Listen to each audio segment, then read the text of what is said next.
इंसान तय करता है दुख क्या है, ईश्वर नहीं। एक खुशहाल परिवार जिसमें माता पिता, दादा और भाई बहन थे, उन्हें अपनी खुशियों पर नाज था। एक दिन ऐसा आया जब पिता ने साथ छोड़ दिया। अपने बेटे के चले जाने से दादाजी को बेहद अफसोस था, पर उन्होंने अपनी बहू और पोते और पोती के भविष्य को पहला स्थान दिया और अपने गमों को छोड़कर नई राह पर चलने का जज्बा अपने घर वालों को दिया। लेकिन 1 साल बाद ही उनके पोते की एक दुर्घटना में मृत्यु हो गई। यह वक्त बहुत गंभीर था, पर इस वक्त में भी दादाजी और उनकी बहू ने संयम से काम लिया। घर की बेटी की ओर ध्यान देते हुए आगे बढ़े। समय के साथ ढलती उम्र के कारण दादाजी ने भी विदा ले ली।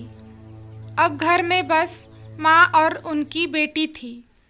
एक खुशहाल परिवार बिखर गया था।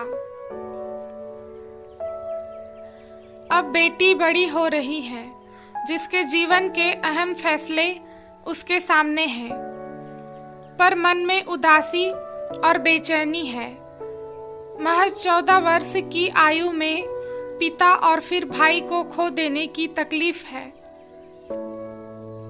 पर हमेशा अपनी माँ की सीख पर जीवन में आगे बढ़ती रही। हमेशा एक हंसता हुआ चेहरा लिए ही उसने अपने जीवन को गले लगा रखा था।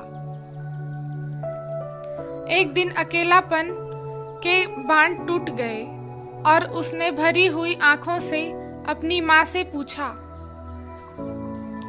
माँ, आप हमेशा कहती हो कि हमारी जिंदगी बहुत अच्छी है, दुनिया में बहुत तकलीफ है, पर हमारे साथ ईश्वर है। लेकिन मुझे तो यह नहीं लगता। एक एक करके सब चले गए, आज केवल उनकी यादें हैं। तब माँ ने उसे जवाब दिया, बेटा, मैं मानती हूँ तूने बहुत कम उम्र में अपने पिता और भाई को खो दिया। तुझे उनकी कमी महसूस होती है, पर बेटा, तेरे पिता ने इस तरह की व्यवस्था की थी कि हमें कभी किसी के आगे हाथ नहीं फैलाना पड़ा। ना हमारे सर से छत हटी और ना कभी तेरी परवरिश में कोई कमी आई। तेरे और मेरे नसीब में उन सबसे दूर जाना तय था, पर ईश्वर में विश्वास रखते हुए हमने हमेशा उसका आदर करके जिंदगी को गले लगाया। उस कारण ही हमें इस दुख को जी जाने की ताकत मिली। अगर यह हिम्मत नहीं होती तो आज हमारी जिंदगी एक अभिशाप बन जाती है। खुशी और गम एक ही सिक्के के 2 पहलू हैं और हर एक पहलू जिंदगी में दस्तक देता है। बस व्यक्ति को गम को बड़ा नहीं बल्कि छोटा करके देखना चाहिए। अक्सर ही मनुष्य यह सोचता है कि दूसरों के पास कितना पैसा है, खुशियां हैं, मेरे पास कुछ नहीं। ऐसी सोच हमेशा तकलीफ को बढ़ाती है और कामयाबी से दूर ले जाती है।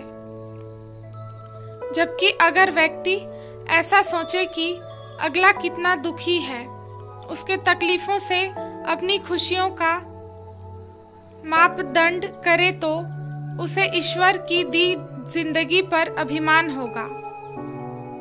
इंसान तय करता है दुख क्या है, ईश्वर नहीं। कहानी आपको कैसी लगी, कमेंट करें।